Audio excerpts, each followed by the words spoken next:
ওই কুমিল্লার এক বাস্তব ঘটনা।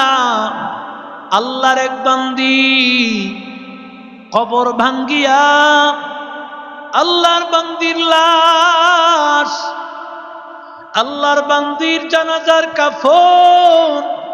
কাফনের কাপড়, আল্লাহর বান্দি 11 বছর হয়ে গেছে লাশের বয়স, কিন্তু আল্লাহর কুদরত এখনো পর্যন্ত কাপড়ের মধ্যে একটু ময়লাও লাগে না। আরো জোরে বলেন কেমন আল্লাহর কুদরত!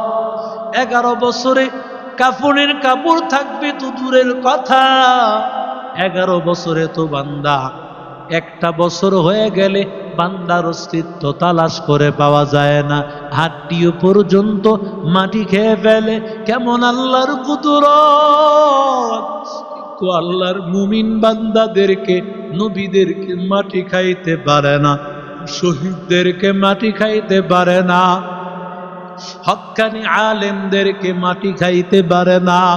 ও আল্লাহর বান্দারা, যখন এই মহিলার লাশ পাওয়া গেল, নদী ভেঙ্গে গেল, মহিলার লাশ পাওয়া গেল, লাশ পাওয়া যাওয়ার পর সবাই বড় পেরেশান, এটা কার লাশ? এই লাশের মালিক কে? এটা কোন মানুষের লাশ? কে তার আত্মীয় স্বজন? আল্লাহর বান্দারা ভালো করে খবর নিয়ে দেখলো এটা একটা মহিলার লাশ, এটা একটা মহিলার লাশ। এই মহিলার লাশ কোন আল্লাহর বান্দা? এই মহিলার আত্মীয় স্বজন। চতুর্দিকে খবর ছড়াইয়া পড়লো। এমন সময় এক আল্লাহর বান্দা বৃদ্ধ, আল্লাহর বান্দা মুরব্বী দৌড়াইয়া আসতেছে আর বলতেছে, তোমরা কাফনের কাপড়টা খুলিও না, এই কাফনের কাপড় খুলিও না। বলে কেন? বলে এই কাফনের কাপড়ের ভিতরে আমার স্ত্রীর লাশ, আমার স্ত্রীর লাশটাকে তোমরা দেখিও না। দরজা খুলে দিবে, লা ইলাহা ইল্লাল্লাহ, লা ইলাহা, লা ইলাহা ইল্লাল্লাহ, লা ইলাহা,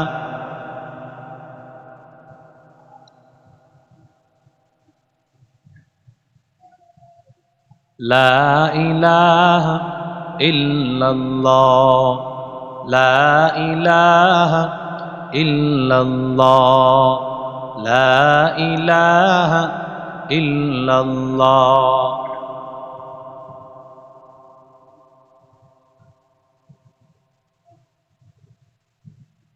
লা ইলাহা ইল্লাল্লাহু মুহাম্মাদুর রাসূলুল্লাহ সাল্লাল্লাহু আলাইহি ওয়াসাল্লাম।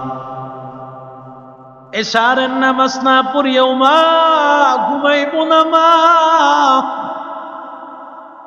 এশারের নামাজ পড়িয়ে ঘুমানো, এটা বর্তমানে ঢাকা শহর তো দূরের কথা, গ্রাম দেশেও তো রাত 12টা-1টার আগে ঘুমায় না। জোরে বলেন আছে না নাই? 12টা-1টার আগে ঘুমায় না। তাহলে কেন আমাকে বলবা এশারের নামাজটা তোমার নষ্ট হবে? বলে একমাত্র কারণ অলসতা ছাড়া আর কিছুই না। অলসতা করিও না, আল্লাহর জন্য নামাজ পড়ে নাও। এমন না নামাজ মনে চাইলে পড়লাম, না মনে চায় এই জন্য পড়ি নাই। নামাজটা এমন জিনিস না যে মনে চাইলে পড়ব, না মনে চাইলে পড়ব না। কারণ আল্লাহ বলেন, বান্দা যদি নামাজ না পড়তে পারো, মনে করবা তোমার কপাল ভরে গেছে, জিন্দেগিতে তোমার কপাল নষ্ট হয়ে গেছে। এই পোড়া কপাল আর কোনোদিন জোড়া লাগবে না। ঠিক কিনা জোরে বলে?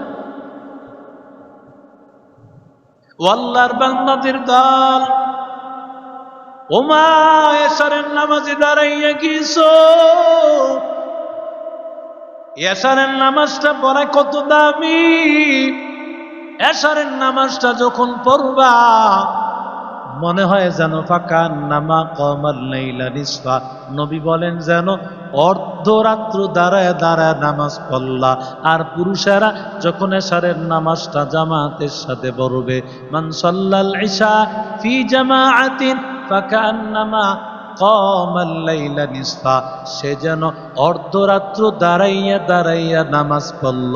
যেই বান্দা এশারের নামাজ জামাতের সাথে আদায় করলো।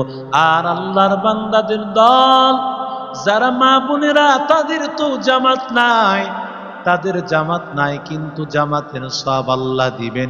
বান্দা যখন ঘরের মধ্যেই বান্দা নামাজে দাঁড়ায় যাবে, আল্লাহ তাআলা পূর্ণাঙ্গ নামাজের জামাতের সওয়াব আল্লাহ তার আমল নামায় লিখে দিবে। নামাজে আসতে প্রথম কদমে কদমে সওয়াব, প্রতি কদমে কদমে গুনাহ মাফ। আল্লাহ তাআলা যেই বান্দা নামাজ আদায় করবে এশারের নামাজ, ঘরের মধ্যে মা বোনেরা এশারের নামাজ আদায় করেছে, তুমি মসজিদে আসতে যাইতে যেই সওয়াব তোমার হইতো, আল্লাহ তাআলা তোমার এশারের নামাজ জামাতের সাথে আদায় করার কারণে, এশারের নামাজটা ঘরে পড়বার কারণে জামাতের সওয়াব পেয়ে গেলা। প্রতি কদমে কদমে সওয়াব হলো, গুনাহ মাফ হয়ে গেল, জান্নাতের মালিক আল্লাহ বানায় দিল। जन्नत दो ज़ुख़ से या रब क्या करो, आरज़ू है मैं तुझे दीदार देखा करो। ऐ अल्लाह बंदा সবচাইতে বড় আমল, বান্দা যখন আল্লাহর সাথে দিদার নসিব হয়ে যাবে, যেই বান্দা নামাজ পড়বে না আল্লাহর সাথে দিদার হবে না। আল্লাহ তাআলার সাথে তো বান্দার প্রতিদিন নামাজের সময় একরকম দিদার হয়, যদিও আমি দেখি না, কিন্তু আমি তো নামাজের মধ্যে দাঁড়ায় থাকি, আল্লাহ আমাকে দেখতেছে। নামাজের মধ্যে যখন দাঁড়ায় থাকি তখন আল্লাহর সাথেই তো কথা বলি, যদিও আল্লাহকে দেখি না, কিন্তু আল্লাহর সাথেই তো কথা বলতেছি। আল্লাহ তাআলাকে দেখে দেখেই যেন বান্দা আমল করো, এটাই তো নবী বলেছেন। ওরে বান্দা এমন ভাবে নামাজ পড়বি যেন তুমি আনতাবুদাল্লাহ কান্নাকা তারা, এমন ভাবে নামাজ পড়ো যেন তুমি আল্লাহকে দেখতে পাও। ফাইল্লাম তাকুন তারাহু ফাইন্নাহু ইয়ারাক, যদি বান্দা আল্লাহ তাআলাকে দেখতে না পাও, কারণ তোমার ওই চক্ষু না হইলে আল্লাহ তাআলাকে দেখতে পাইবা না। যদি এমন হালত না হয়, অন্তত বান্দা চিন্তা করো, আমি যদিও দেখি না, কিন্তু আমার আল্লাহ আমার দিকে তাকায় আছে। জিন্দেগি মে বন্দেগি তো করনা হ্যায়, जिंदगी बे बंदगी शर्मिंदा है, जिंदगी बे बंदगी शर्मिंदा है, जिंदगी में बंदगी तो करना है, जिंदगी में बंदगी शर्मिंदा है, जिंदगी में बंदगी शर्मिंदा है। दुनिया में हो दुनिया का तलबगार न हो, बाजार से गुजर हो खरीदार न हो, दुनिया में हो दुनिया का तलबगार न हो,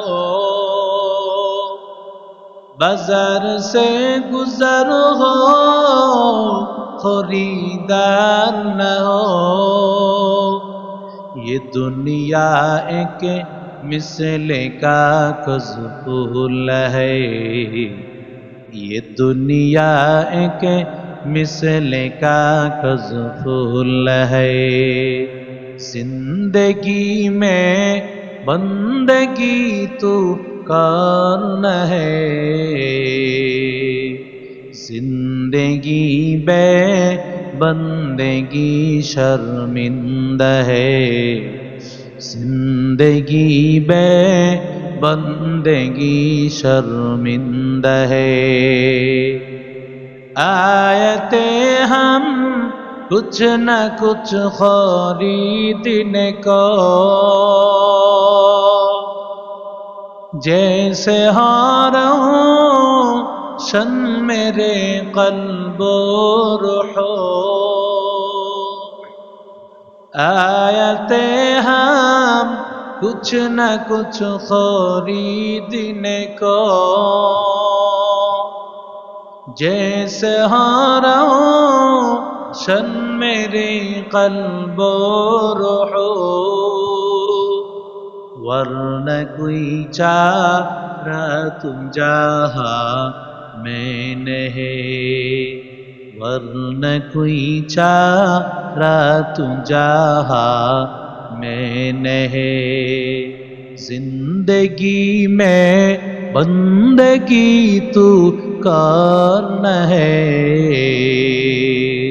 जिंदगी में बंदगी शर्मिंदा है जिंदगी में बंदगी शर्मिंदा है जिंदगी में बंदगी कौन बंदगी बंदगी बे जिंदगी शर्मिंदगी जिंदगी में बंदगी कौन बंदगी बंदगी बे जिंदगी शर्मिंदगी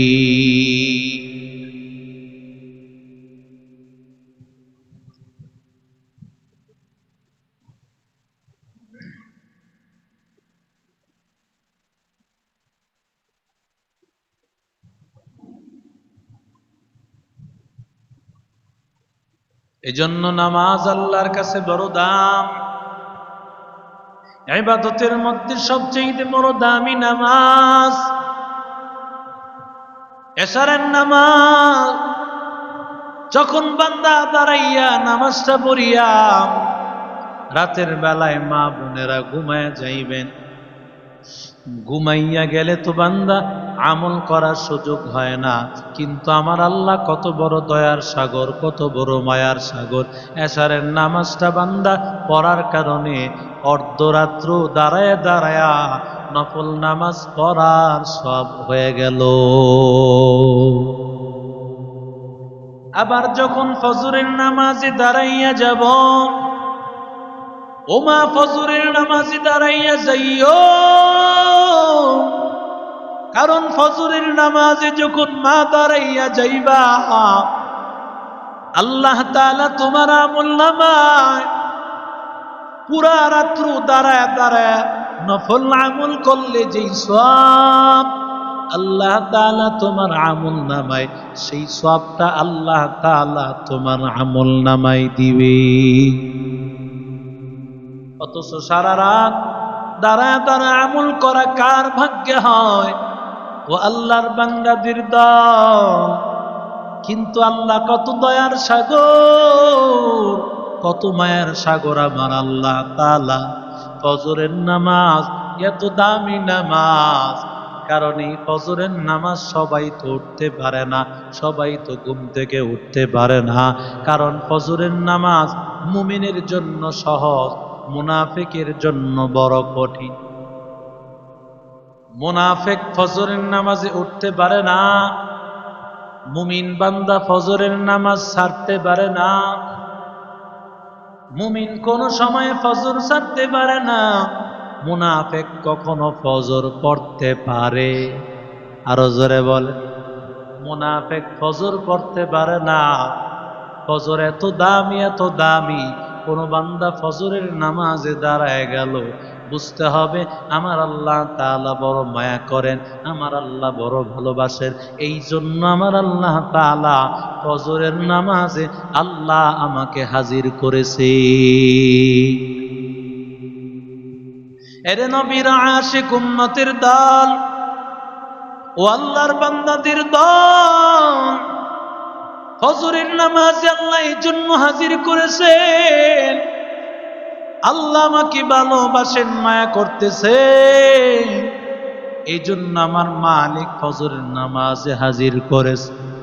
ফজরের নামাজে হাজির হতে যদি না পারো, মনে মনে আফসোস করবা আর ভাববাও মালিক, আল্লাহ ফজরের নামাজে হাজির হতে পারি না, কারণ আল্লাহ আল্লাহ তুমি আমার প্রতি নারাজ হয়ে গেছো রে আল্লাহ। মা বাবায় ওই সময় সন্তানকে বলেন, সন্তান আমার সামনে থেকে চলে যাও, তোমাকে দেখতে মনে চায় না, সামনে থেকে দূরে সরে যাও। আমার আল্লাহ যখন, মা বাবা যখন যেমন সন্তানের উপর নারাজ হইলে সন্তানকে সামনে থেকে চলে যেতে বলে, আল্লাহ তাআলা যখন বান্দার উপর নারাজ হয়ে যায়, আমার আল্লাহ যেন ডাক দিয়া বলে, ও গোলাম তুমি আল্লাহর সামনে থেকে দূরে সরে যাও। তখন আল্লাহর বান্দাকে আল্লাহ তাআলা সরাইয়া দেয়। ওরে নবীর আশিক উম্মতের দল, ফজরের নামাজে যদি হাজির হতে না পারো, তাহলে মনে করবা এটা তোমার আফসোস, এটা তোমার বড় কপাল, তোমার কপাল খারাপ। এজন্য বান্দা ফজরের নামাজ পড়তে পারো নাই। ও মা বোনেরা, মা বোনদের জন্য ফজরের নামাজ একটু আধার থাকতে, রাত্র থাকতে থাকতে পড়া হলো সুন্নত। যখন ফজরের আজান হয়ে যায়, মা বোনদের জন্য ওই সময় সুন্নত, কিন্তু পুরুষের জন্য ফজরের নামাজের সুন্নত সময় হলো একটু ফর্সা হলে। যখন একটু ফর্সা হয়ে যাবে, মা বোনেরা ওই সময় ফজরের নামাজ আদায় করবে।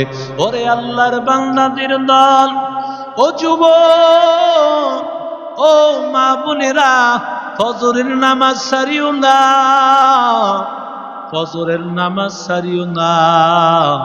হযরত ওমর রাদিয়াল্লাহু তাআলা আনহু নামাজের মধ্যে দাঁড়াইয়াছে। আল্লাহর নবীর সাহাবী, নবীর সাহাবী ওমর, ওমর নামাজের মধ্যে দাঁড়াইয়া এমন সময় আবু লুলু মাজুসি, অগ্নি পূজারী আল্লাহর এক নাফরমান বান্দা, একটা খঞ্জর নিয়া, ধারালো একটা অস্ত্র নিয়া হযরত ওমর নামাজে দাঁড়ায় আছেন। পিছনে আবু লুলু মাজুসি অগ্নি পূজারী, সেও নামাজে দাঁড়ায় আছে, কিন্তু উদ্দেশ্য বড় খারাপ। মুসলমানের সাথে যেমন একই সাথে নামাজ পড়ে, উদ্দেশ্য খারাপ। ইমামের সামনে দেখলে কত সালাম মুসাফা, আসলে পেছনে ইমামের বিরোধিতা করে, সে হলো মুনাফিক, সে হলো মুনাফিক। আল্লাহর নবীর সাহাবী হযরত ওমরের সামনে পেছনে দাঁড়াইয়া আছে, অথচ তার ভিতরে হলো মুনাফিকি, সে হলো অগ্নি পূজারী। সে চায় আল্লাহর নবীর সাহাবী ওমরকে শেষ করে দেওয়ার জন্য, ওমরকে শেষ করে দেওয়ার জন্য খঞ্জর নিয়ে হাজির, একটা বড় ধারালো অস্ত্র নিয়ে হাজির। আল্লাহর বান্দা এই খঞ্জর নিয়ে যখন হাজির, সাহাবী নামাজে দাঁড়াইয়া আছে, নামাজ পড়তেছে, এমন সময় পেটের মধ্যে দিয়েছে একটা আঘাত। আঘাতের কারণে সাথে সাথে পেটের নাড়ি বুড়িগুলো বের হয়ে গেছে। আল্লাহর নবীর সাহাবী বেহুশ হয়ে গেছে। আরেক সাহাবী সামনে গিয়া কোন রকম নামাজ বাকিটা আদায় করাইলেন, ইমামতি করাইয়া। ওদিক দিয়া নামাজের পরে দেখে হযরত ওমর একেবারে বেহুশ হয়ে আছেন, বেহুশ হয়ে আছে। ও আল্লাহর বান্দারা, কোনোভাবেই তার হুঁশ ফিরে আসে না, মনে হয় যেন হযরত ওমর চলে গিয়েছে। ও আল্লাহর বান্দাদের দল, হযরত ওমর বেহুশ হয়ে আছে। এমন সময় একজন সাহাবী ডাক দিয়া বলে, ওমরের কানে গিয়া বলো ফজরের নামাজ ওয়াক্ত চলে যাইতেছে। আল্লাহর নবী সাহাবী ওমরের কানে গিয়া যখন এই কথা শোনাইল, ওমর ফজরের নামাজের ওয়াক্ত চলে যায়। সাহাবীরা কেমন পাগল, আমারে নামাজের কথা বললে আমরা বলি পরে পড়ব হুজুর, এখনো সময় হয় নাই। এমনও অনেক নারী, এমনও অনেক নারী আছে স্বামী বেচারা নামাজি, কিন্তু মহিলা নামাজ পড়ে না। অনেক আল্লাহর বান্দা আছে আল্লাহর বান্দা নামাজ পড়ে না, কিন্তু নারীটা নামাজ পড়ে। নামাজের কথা বললে অনেক নারীরা মাথা নষ্ট হয়ে যায়, বলে তোমার নামাজ তুমি পড়ো, আমার নামাজের কথা বলিও না। ও পর্দার অন্তরালের আম্মা জান, ও মা ভালো করে শোনো, ওই নামাজ যদি সারিয়া দাও তাহলে মা তুমি কোনোভাবেই জান্নাতের রাস্তা পাইবা না। আমার আল্লাহকে রাজি করিয়া কবরে যাইতে পারবা না রে আম্মা জান। সাহাবাই কেরাম কেমন নামাজের পাগল ছিল। সাহাবী প্রায় মরে গিয়েছে, হযরত ওমর পেটের নারী ভুঁড়িগুলো বের হয়ে গেছে। এমন সময় ওমরের কানে যখন এই আওয়াজ পৌঁছাইছে, ওমর ফজরের ওয়াক্ত চলে যাইতেছে, আল্লাহু আকবার, একেবারে বেহুশ হইয়া মরা অবস্থা। কিন্তু ওমর সাথে সাথে মনে হয় যেন আবার জিন্দা একজন মানুষ। মুসলমানি বুয়াদ গর্দন নেহাদা নালে খুদ বদস্তে খাজদাদন গর্ব সুরত আদমি ইনসাবুদে আহমদোবো জালো হামিক সাবুদে আদমিরা আদমিয়ত লাজিমাস উদেরা গর বুনবাসত হাই জামান। ও আল্লাহর বান্দাদের দল, ও মা নামাজ সারিও না আম্মা জান। সাহাবী হযরত ওমরকে যখন বলেছে ফজরের ওয়াক্ত হয়ে গেছে, সাথে সাথে হযরত ওমর দাঁড়ায় গেলে আর ডাক দিয়া বলে, আমারে কে আঘাত করেছে, কে আমারে মেরেছে? হযরত ওমরকে তখন বলা হলো, তোমাকে মেরেছে একজন অগ্নি পূজারী, আবু লুলু মাজুসি নামে একজন অগ্নি পূজারী তোমাকে মেরেছে, তোমার পেটে আঘাত করেছে। এই কথা শোনার পরে হযরত ওমর বলেন, আলহামদুলিল্লাহ, আলহামদুলিল্লাহ। কেন আল্লাহর শুকর আদায় করলেন?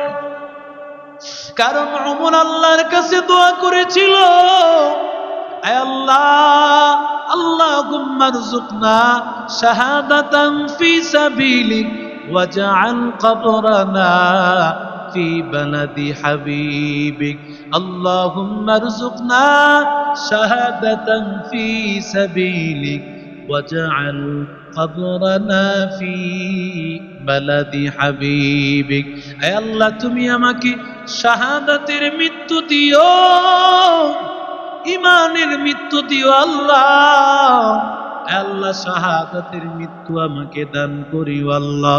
ও আল্লাহর বান্দাদের দল, আল্লাহর নবীর সাহাবী ওমর আল্লাহর কাছে দোয়া করেছেন, আল্লাহ আমাকে শাহাদাতের মৃত্যু নসিব করিও। শাহাদাতের মৃত্যু তো তখন হবে যখন নাকি বান্দা, আল্লাহ তাআলার বান্দা যখন শহীদের মৃত্যুটা তখন হবে যখন একটা অমুসলিমের হাতে তার জানটা চলে যাবে। ও আল্লাহর বান্দাদের দল, ওরে নবীর আশিক উম্মতের দল, আল্লাহর বান্দা আল্লাহ তাআলার শুকর আদায় করলে, আল্লাহর বান্দা দুনিয়া থেকে বিদায় হয়ে গেল। ওমর বললেন, আমি আল্লাহর কাছে দোয়া করেছিলাম আল্লাহ যেন আমাকে শহীদের মর্যাদা দান করে। আল্লাহ ওমরকে শহীদের মর্যাদা দিল। জীবনের শেষ মুহূর্তে ওমর রাদিয়াল্লাহু তাআলা আনহু ফজরের আওয়াজ শুনেছে, সাথে সাথে আল্লাহর বান্দা মর অবস্থা থেকে জিন্দা হইয়া ফজরের নামাজ আদায় করিয়া এরপরে আল্লাহর বান্দা আবার দুনিয়া থেকে চলে গিয়েছে। এজন্য ফজরের নামাজ পড়বো মা, ফজরের নামাজ ছাড়বো না গো আম্মা জান।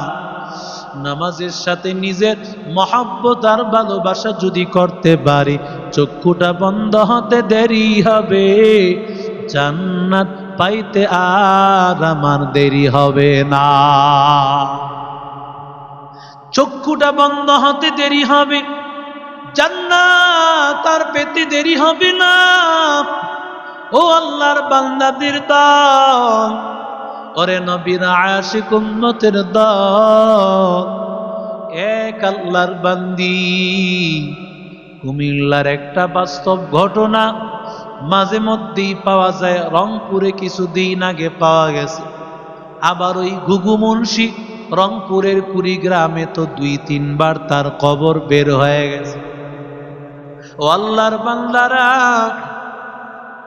ওই কুমিল্লার এক বাস্তব ঘটনা, আল্লাহর এক বান্দি কবর ভাঙ্গিয়া আল্লাহর বান্দির লাশ, আল্লাহর বান্দির জানাজার কাফন, কাফনের কাপড়, আল্লাহর বান্দি 11 বছর হয়ে গেছে লাশের বয়স, কিন্তু আল্লাহর কুদরত এখনো পর্যন্ত কাফনের কাপড়ের মধ্যে একটু ময়লাও লাগে।